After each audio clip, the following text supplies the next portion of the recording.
Part of seeing people reached around the world. I pray, Lord, that as I share today, that you would help me to share clearly and be understood, and that, Lord, your name would be honored and glorified through everything that's said here. And we'd be drawn closer to you through it. In Jesus' name I pray. Amen. All right. Now I have up here on the screen some of the things you saw in that movie, and I'm going to walk through some of them. I've already told you who we are, Ray and Dulcie Milton. And as I said before, we did serve over in Indonesia, specifically Papua, Indonesia, for 10 years. And that was God preparing us for what we're doing now, as he tends to do all the time. He brings us through something to prepare us for what's next. And he's very patient with us and gives us opportunities to learn so that we can accomplish what he has for us next. So right now, serving at the Ethnos 360 training facility there, I am working at Off-Grid Tech, as I mentioned before. And Off-Grid Tech does some interesting things. You see there on the side, it says teaching, equipping, consulting, and helping. So it's not just one thing that we do. And here in the background, what you're seeing is a helicopter bringing a sling load of solar panels to a work in Papua New Guinea. Again, we were in Papua, Indonesia, used to be called Irian Jaya. That's the head side of that island. Papua New Guinea is the back side of the bird on that island. So it's a big bird, and we're the head, they're the tail. And we're proud of that. We worked in the head side. We always make that clear, especially when there's people that worked in P&G here. So one of the big things we do there at the training center, obviously, is teaching. And the teaching we do is very practical. And I'm going to slow this down here. You can see here that a lot of what we do is not in a classroom, and that's intentional. Teaching in a classroom only goes so far. Now, we do teach in a classroom at times, talk about things, explain things, but in the end, what we do a lot of is very practical. We want the students to understand how things work, and we want to help them work through how they will do it on the field. Obviously, we can't mimic that perfectly every time. It's not going to be exactly the same. All the fields are going to have different, like you see here, we're using an Alaskan sawmill. Some fields may have a sawmill available. Some fields may have pre-cut wood available. Some may have a different brand of chainsaw. All those things may be different, and we help prepare them for whatever they're going to face the best that we can. Here you see a couple of girls very proud of the lumber that they were able to cut. And they actually used that lumber in a house that they used during what we used to call jungle camp. It's now called simple living. And they find out in a hurry that the simple part is only what they're demanded to live with, not what they actually experience. They have to live simply. And the purpose of that class, I'm the administrator of that class right now, and the purpose of that class is not to make them suffer or to see if they can make it. No, it's to help them understand what they're going to face and hopefully prepare them for what's coming in their future. I tell them, hey, this is an opportunity for you to experience some of the hardships that you're going to face on a microscopic level. Because when you get there and you find that you're dealing with a different culture and a different language, everything is different. The trees are different, the grass is different, the bugs are different. Everything around you is different. It's going to be much more stressful. They don't really believe me when they go through it, but later on when they come back and visit, they're like, man, you got to keep teaching this, because without it, I would have been nowhere near prepared. That's really why we do this class. For a while, they kind of backed off and basically just did a weekend in the woods with the students.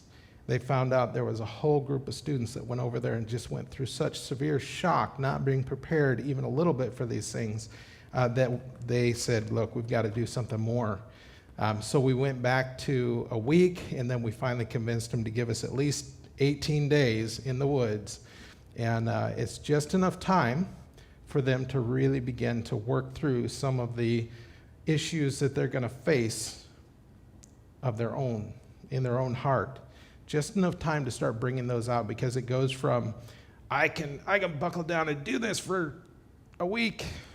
By the time 18 days are up, for some reason, it's just enough to really start bringing out some of the hard issues and some of the problems that they will face in their own selves in the future.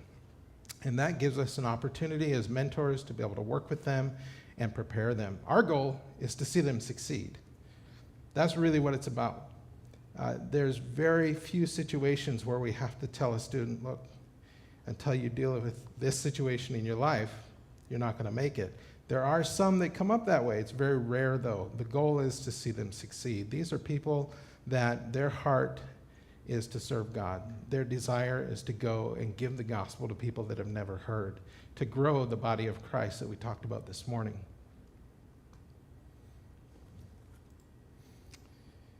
There you see them enjoying the fruits of their labor, the boards there they used in the picnic table.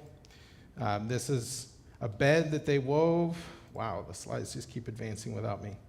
A bed that they wove in order to sleep on and to be comfortable up off the ground. And we teach them how to do that. And then you see here the pig's foot. They're learning how to suture. And it's not something that we encourage them to do on a regular basis, but if they're out there and they have no other way to do it, they want to know how to do this if it's necessary. So we teach that class, and we give them lots of exposure to different things to help prepare them, as I said before. Very practical and hands-on, the part of the training that I'm a part of. Here we are, yeah, sure enough, it went on without me. Here we're teaching them about wiring DC electronics and the systems that we recommend to them. And you see my coworkers here. This is Ernest Jones, Kevin Kellenberger. These guys have been working there with me for many years, and they're helping the students be prepared for what's coming. Let's see if I can get it to pause. What you're seeing right here is our summer seminar. What we do is we open up our training to any mission board that is like-minded and about reaching people with the gospel around the world. We actually serve over 100 different mission organizations. What we do is fairly unique. We're not there being paid to do what we do, so it's not like if they ask us questions that we charge them for it. If they buy equipment, obviously that equipment costs money and they pay for the equipment, but we don't work as a for-profit ministry. It's obviously part of Ethnos 360. It's a nonprofit ministry. And so these missionaries from all over the world come in and they see their need for training in technical things like solar electric, water filtration, plumbing, all those kinds of things that you might be able to call someone to do here in the U.S. Well, they come to us and we help train them. And this summer seminar that we do it just about every summer. Just depends on if we have enough students to do it. And we train them for 1 week, 8 in the morning to 5 at night every day. And they go through our entire class that the students there go through in a several-week period when they're in the regular training. And again, these are missionaries from different organizations. We've had them from MAF, JARS, from, oh goodness, Pioneers, SIL, you name it. If they're an evangelical mission reaching people with the gospel, we've probably had them there over time going through our course. And every time when they're done, especially if they're missionaries with experience on the field, they're just like, man, all these things I can do to better utilize the equipment that I have and to make things work so that I'm not wasting time on the field trying to maintain things that I don't need to. So it's very fulfilling, these classes especially, because the missionaries come over and they see the need, and then they go through the class and they see that need fulfilled. They see the teaching that they need and hands-on opportunities to do it. As you see in these slides here, we teach it and then we do hands-on. You see the You see the can opener up there on the screen, and a lot of people have never used anything but the electronic ones. So we even mentioned, guys, electronic stuff, that's going to wear out, break. Even the mechanical ones will, but if you don't have electricity, here's a good option. So we teach them simple things like that as well. And you'd be surprised how many are great at making things work on their tablets and phones and everything, but have no idea how to use even a screwdriver or a hammer. It's different from when we grew up, my generation, older generation. A lot of them had to do things on the farm. And just to survive, you had to know how to do things. It's a different world today, and so our students have a lot different needs. And it's a real blessing to be able to help them prepare for that. Things like soldering, even wiring our systems. See if I can get it to stop right there. Nope. There we go. So here you see get back there. You see in a tent, it's really insistent. Maybe I got to do it this way. Okay, you gonna stop now? No. All right, you saw the tent. I'm just gonna let it go. You saw the tent there in the system. When we do that simple living training, they are reliant on that solar electric system to charge their equipment if they have electronic equipment they want to use, whether it's a phone, that they can't actually use their phone except for on airplane mode, so they can use it for a flashlight or take pictures or videos, but they're not allowed to access the internet while they're out there, to help them prepare for that separation from a lot of things that they're used to being involved in. And they're reliant on that solar electric system. So here you see a sample of some of the things we make. This is surge suppression. This is a 5-stage surge suppressor. It's our premier surge suppression product that we make. It really protects well from either over voltage or lightning inductive surge, any of those kind of things. Making some of our small systems here. This is a large system that I built it's actually for a hospital in Haiti. This system was designed to have, I'm looking at it here, 8 solar panel arrays. And you probably saw the one where they had cement pilings and the solar panels were being put up in that, what do they call that? They used a GoPro to film it over time lapse. And that was for that system that I built specific for them. Here I'm building water filtration units. These water filters are designed to actually be automatically filled, whether it's on a gravity feed system or a pressurized system. They automatically fill the bucket, keep it full, keep water filtered, water available for them at all times. And with technology today, we have water filters that will filter out both virus and bacteria, which is a huge advance from when I was on the field. Used to be you had to have a UV-powered filtration system in order to eliminate the virus. Bacteria you could filter out, but with these new filters, they can do both, which is a huge blessing. This is a system that I helped install over in Indonesia in a brand new house. This missionary was just building his house and asked us to come in and help. We're able to light it up for him and give him everything he needed to function. This system is a little bit larger system. This is the hospital in Haiti that I talked about, and their battery system and different charge controllers to power that whole thing. And so we do everything from those small individual houses. That's probably the largest portion of our work, and then we also do larger systems for bigger needs.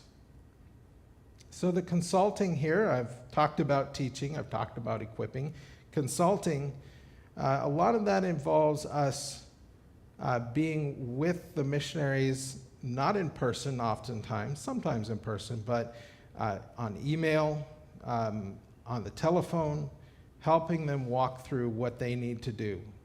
Here we are actually going over to help some missionaries that were having some issues and going into the location and helping them to install this small PV system, and we do that as well. But most of our time is spent answering emails and talking on the phone to help them walk through it themselves. And especially those that have had our training are better equipped to handle doing that themselves.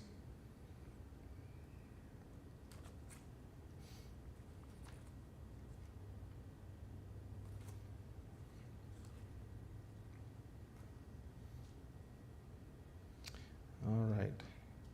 And finally, the helping. And that can take so many forms. It's not just solar electric. We do things, you can see here, Ernest is welding, building, helping install equipment. It's all kinds of things that we do to help missionaries prepare and to survive overseas.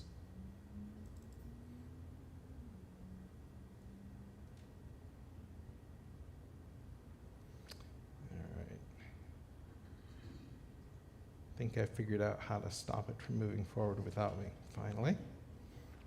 Thought popped into my head.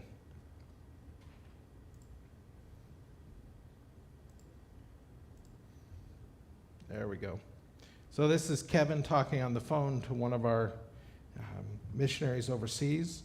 And some of the missionaries call, a couple of questions, they're all set. Some of them we spend hours and hours walking them through some of the things that they need to do. A lot of it has to do with how much power they're using, how much power they have available.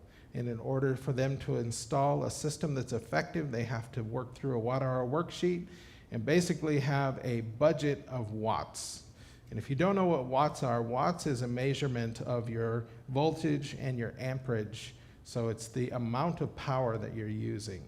And that's the measurement that you use to determine that. And so we help them walk through the watts that they're using. A lot of times they go through that watt-hour worksheet, they put everything they want in there, they get to the end and find out that the bill is way higher than they thought. And so they have to work through it and realize that they need to work on using less power, is what it really comes down to. Some of them are like that, some of them are more along the lines of just learning how to function in a different way, not keep that fridge open. Your fridge running on a solar electric system, if you keep it open for a long period of time, that means that it's going to draw more power, and learning how to function in those ways can really help to conserve and make them more effective. But ultimately, all of this is about reaching people with the gospel. Seeing people reached is everything we do. That's why we do it. There's no other reason. And if people are using up all of their time maintaining equipment, they're not getting the job done. If they're using up all their time with other things, then they've missed the point. And a lot of missionaries come into our campus and they think, well, I'm going to survive over there and plant a garden, and I'm not going to need a bunch of support because I'm just going to survive on my own. Well, they don't realize that in order to do that, you need basically 24 hours a day. You can't survive on your own and make do and expect to accomplish anything else in those kind of circumstances. That's why those tribal people spend their entire life hunting and gathering, because that's what they have to do to survive. And they aren't fat, they're thin, because it's a tough life. So we help our missionaries understand that your purpose is to have just enough technology, just enough equipment to make it possible for you to save all the time that you can so that you can focus on why you're there.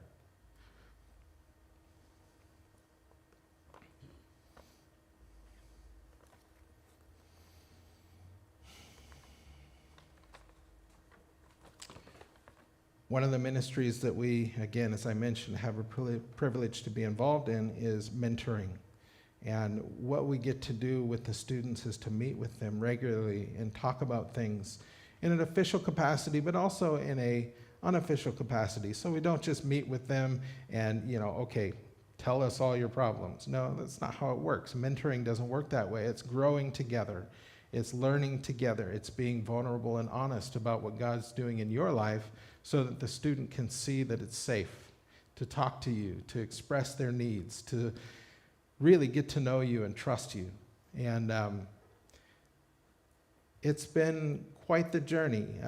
The first semester is usually just getting to know the student, getting them to be able to the point where they realize you really are there to be their support and to help them to succeed. And you can say it all you want, but until they really see it in action, they aren't going to trust that at a heart level, that you're really there to see them succeed. And so we spend quite a bit of time interacting with them and trying to help them understand that we want to help them. And as that relationship grows, the opportunities come. And it's been a real blessing with this couple that we're working with now to be able to talk to them and help them with things like, how do we interact with our children appropriately in these situations? How do we train them so that we're prepared for these things, and work through some of the basic problems that kids have when they're going to be overseas, when they're going to be in classes, and we're in classes, and they're in childcare, and all these different things that they face, and just basic life. But then that also brings up opportunities to share how God worked in our lives when we were overseas, dealing with 3 young kids and trying to build an airstrip and trying to learn a language, and the things that God taught us. And it's a real privilege to be able to pass that on and be a blessing to those students. And again, to see how God prepared us to interact and to serve in the way that we are now. On that same note, I'm going to go ahead and have my wife come up and share a little bit about what she does and the mentoring process, and then about our family as well. So Dulcie, come on up here.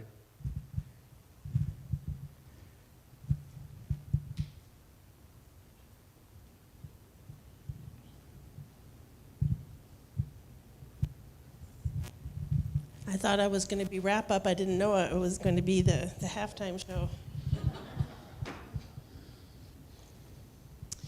So, I got to get used to this. I'm being seen here. It's plexiglass. I'd much rather hide behind the other wooden thing that we used to have.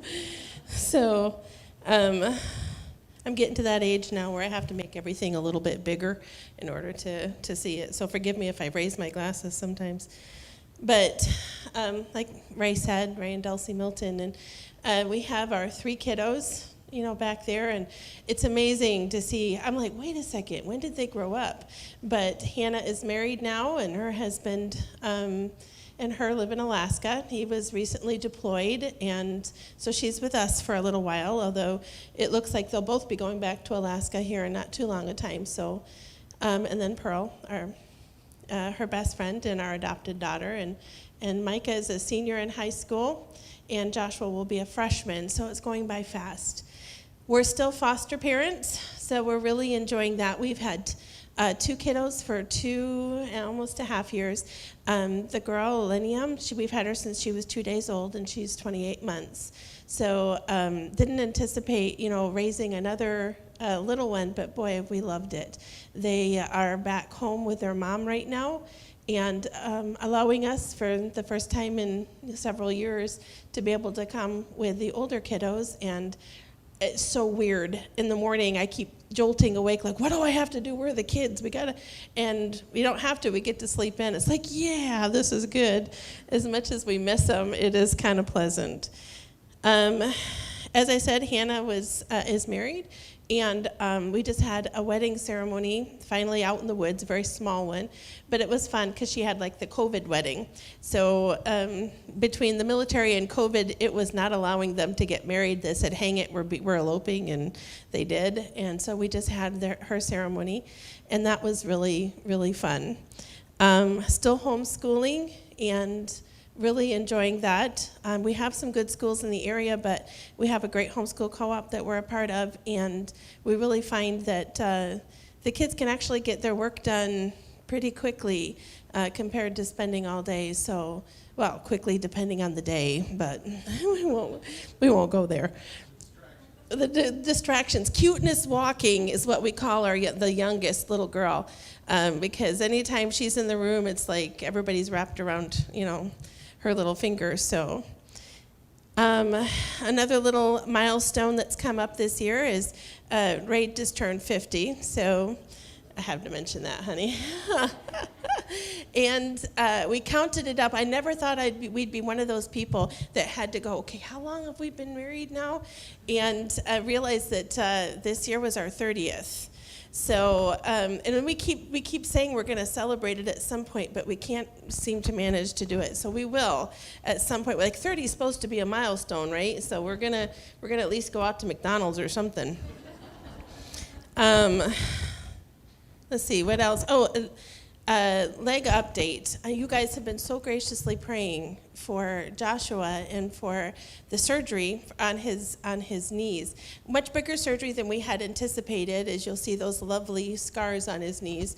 But he's doing good. We just went in there and his legs are straightening back out again. Now we just have to figure out the hip difference and the feet difficulty. So he was just blessed with some difficulties in that area, but they're straightening out, and he's zoomed up. With just as soon as the surgery was done, he grew 1.5 inches, which is exactly what they wanted to see happen in order for his knees to straighten out. So we're thrilled. Thank you for praying, and pray, because in the next 6 months we'll determine how much more he has to grow, and if we need to have another surgery and such not. So we would love to not have another surgery, but they also said, well, if we leave those things in, he may be able to tell the weather later in life. And I'm not so sure he wants to tell the weather later in life. So just pray for us as well. Is next year is our, what we like to call our around the world journey.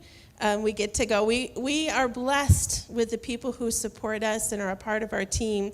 The reality is, though, that they're on the periphery of the United States compared to where we are, which is kind of in the middle. And so we have to travel around to see, and it's usually the West Coast. So we get to see a lot of beautiful terrain, but it's pretty far apart around there. So I've got to start planning that. I wanted to plan it sooner, but it didn't work out. And everything starts as soon as we get back. The kickoffs for the staff and the kickoffs for the students coming back all start within the next week. So pray for the students as they come back, and we start our second year of mentoring with this group that we have. We had 5 couples and 3 singles, and we meet with them. Like Ray said, we meet with them weekly. The couple we meet with weekly, and I am working with a single gal, which I've never done before. So that's been really good, but I tell you, old dogs can be taught new tricks. So, and I'm just adjusting to that role of the older women. I'm like, when did that happen? I was the younger woman. I was the recipient of all this wisdom, and now I'm digging, trying to find it. I'm like, Lord, thank you. Now I just need to have you please give it to me every time I meet with her. So, and just lastly, thank you guys for just being a part of our team. It is so good to come back and see familiar faces, and when everything changes in the world all the time, and it seems like everybody gets closer but further away. Technology makes it so that everybody can be closer, but honestly, that personal relationship and whatnot just doesn't happen as much. And I'm terrible at the virtual, so I know that's not an excuse, but forgive me. I much prefer the up close, relationship. And when I come back and I see everybody and I get to chat and say, "Oh, how was so and so?" Thank you. And I know you guys are praying for us. And whenever we come back, we are so grateful to see you guys. And we know that when we're there, we can just totally feel the prayers when we send out our requests for that. Mike Courtney's not here today, but gratefully he texts us every once in a while. So are you guys alive? Are you breathing? Can you tell us an update? So he always has a finger on the pulse of us to make sure that we haven't died in Missouri. So thank you guys.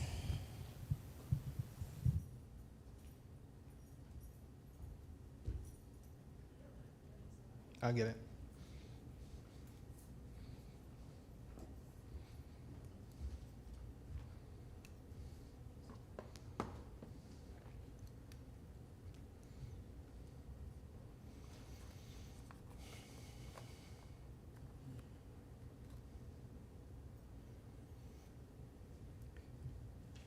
I very much enjoyed what was shared this morning about the body of Christ and how we function together in the little stick figure. That was fun, but it was also very meaningful as parts of the body of Christ functioning around the world. It's so important to have each other. And if one of those connecting pieces falls out of the picture, it leaves a gap that has to be filled. And we are privileged to be a part of that body in preparing people to be the hands and the feet. And you are part of the body that helps us be able to do that. And without you guys, we wouldn't be able to do it. It just wouldn't work. And it's such a privilege to be a part of God's church, to be a part of the body that's reaching out and seeing people come to know our Savior. And it's always a blessing to hear some of those things that missionaries report back to us and tell us.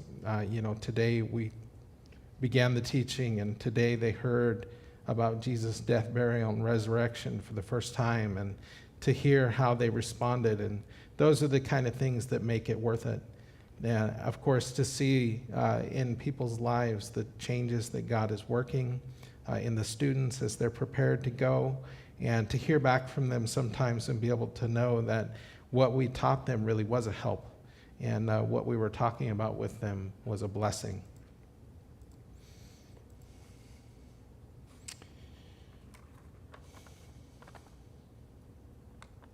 So some things that you can be praying with us about.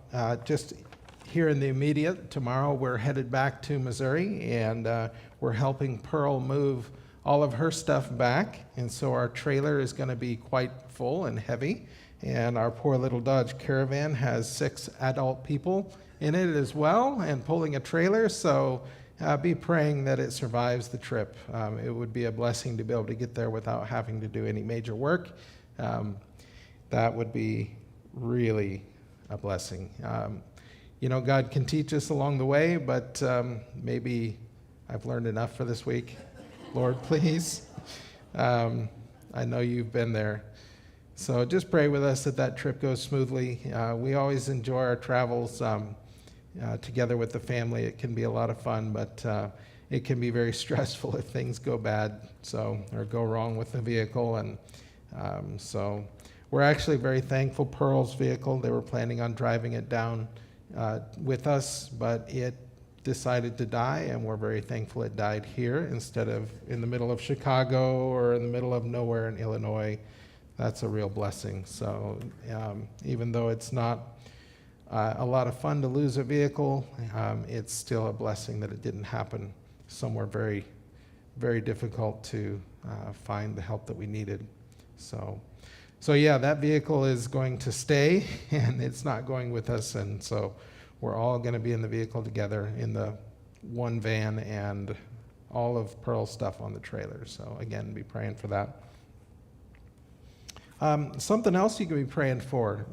In September here, and by that I mean the guys at Off Grid Tech, are going to be going to what's called SPI, Solar Power International.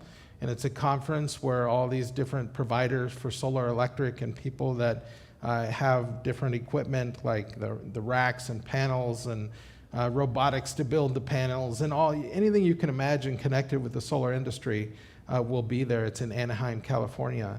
And it's really helpful for us to go to these and be able to keep a pulse on what's going on in the solar electric world.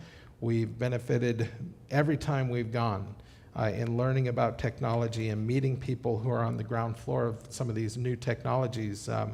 One of the big successes from the past solar shows that we attended, we were able to get involved with the designer and the CEO of Battleborn Batteries, which are a lithium iron phosphate battery that we recommend for our missionaries now. Very good quality batteries. They're actually available online, but they're something that we use a lot of. And so those kind of things, those kind of opportunities are what we're looking for. Some technologies that we really need to find help in are the refrigeration side of things.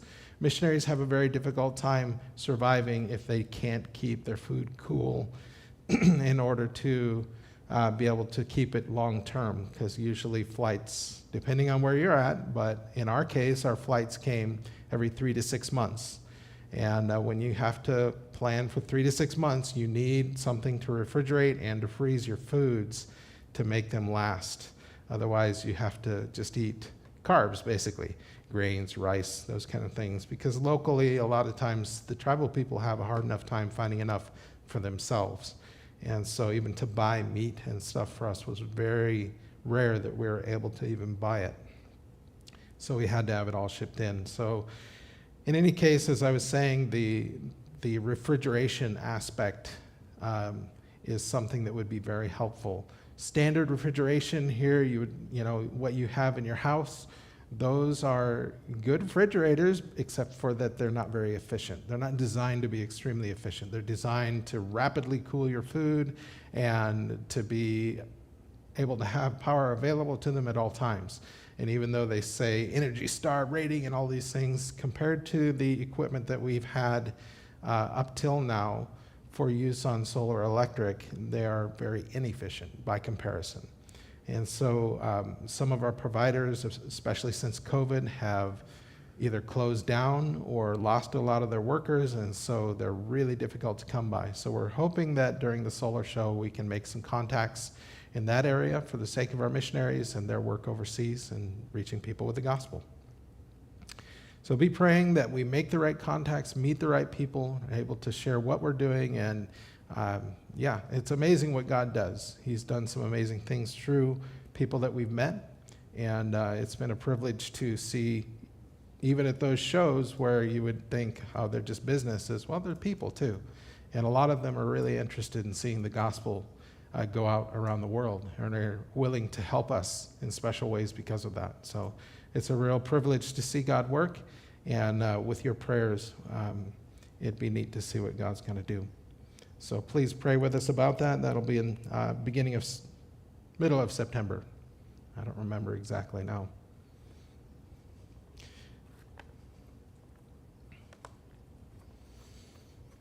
Let's see, what time am I at here? Do I have till noon, or should I cut off sooner? I assume from the silence, some of you are thinking sooner would be better, but no, I'll take a little bit more time just to share some of the things God's doing personally in our lives, teaching us. It's pretty neat to see how God works sometimes in his choices, and we've been able to share with some of you on a personal basis in much more detail, but just kind of an overview.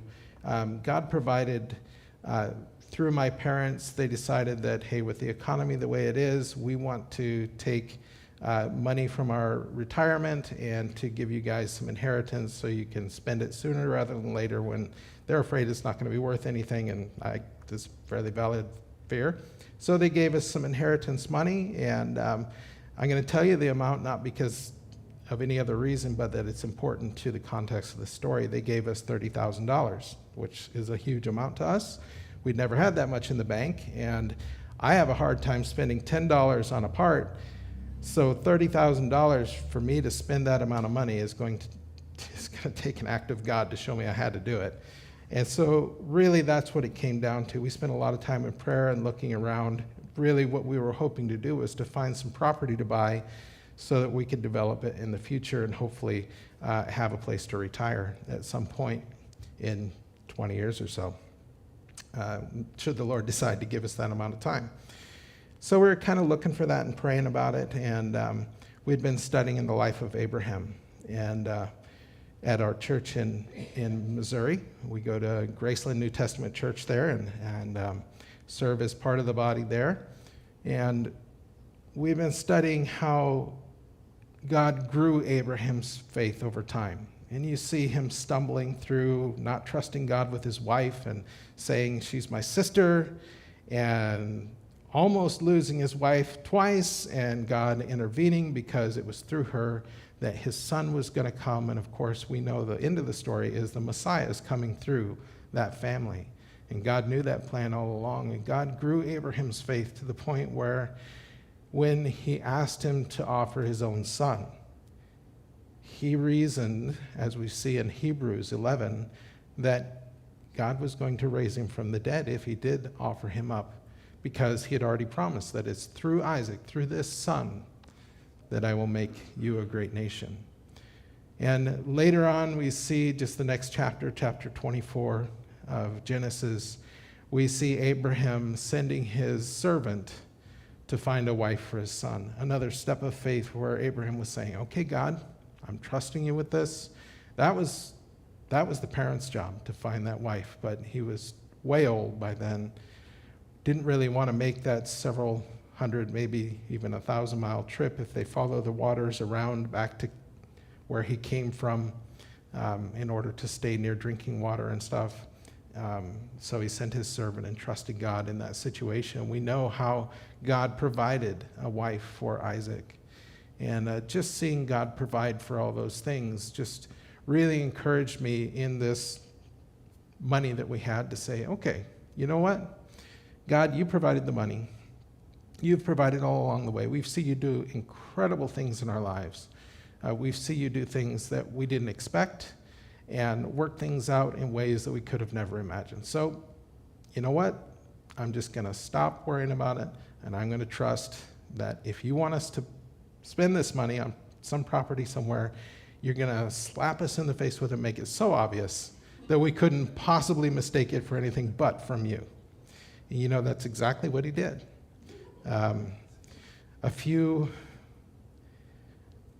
2 weeks later, we had COVID, and that was July 3rd, 4th. We spent our July 4th sick with COVID. And it wasn't super bad for me. It was like a bad cold and just being really tired. It was a little more for Dulcie. She had a little more congestion, but again, not super serious, just unpleasant. And so here we are. We'd gone to church the day before, and we had a family over, and he was not feeling well, and they left, and the next day we weren't feeling well, and we're like, oh, okay, well, at least we know where it came from. In any case, while we were at church, we talked to a lady in our church who she's a widow, ex-New Tribes missionary.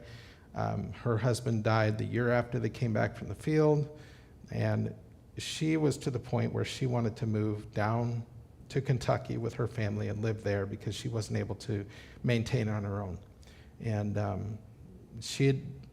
her daughter-in-law and son were there, and her daughter-in-law is kind of managing everything for her.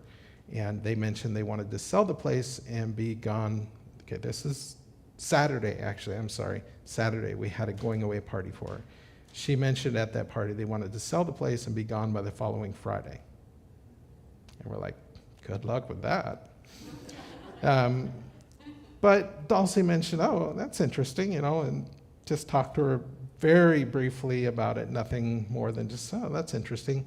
Well, Monday, here we are sick with COVID, we get a phone call, and she says, are you guys interested in this land?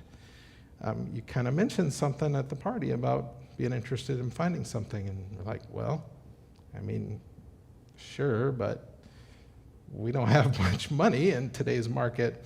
We know that a place with land and a house on it is going for a lot more than $30,000, especially down in the Lake of the Ozarks, where all the doctors and lawyers have bought second homes because there's no restrictions during COVID, so they made our prices go way high. Like anything that would have cost $150,000 last year, or year before that, would now cost $250,000. That's basically how things are right now. Dulcie said, well, just out of curiosity, how much you guys want to sell it for? She said, how does $30,000 sound? So after we picked the phone up off the floor, not literally, it didn't actually fall, but we were shocked and amazed, and we said, yes, we would definitely be interested. We feel like that God has made that quite obvious to us right now, that that's what we're supposed to do. And so we did, and so now we own a 7.6 acre property with a 3-bedroom, 2-bath house on it for $30,000. Is that not God? So, some of the things God's teaching us and doing in our lives, and it's been a real blessing to us. I hope in sharing that's been a blessing to you. Thank you for praying with us, for us, being a part of what God's doing in our lives as we serve God. Just really appreciate you guys. Thank you.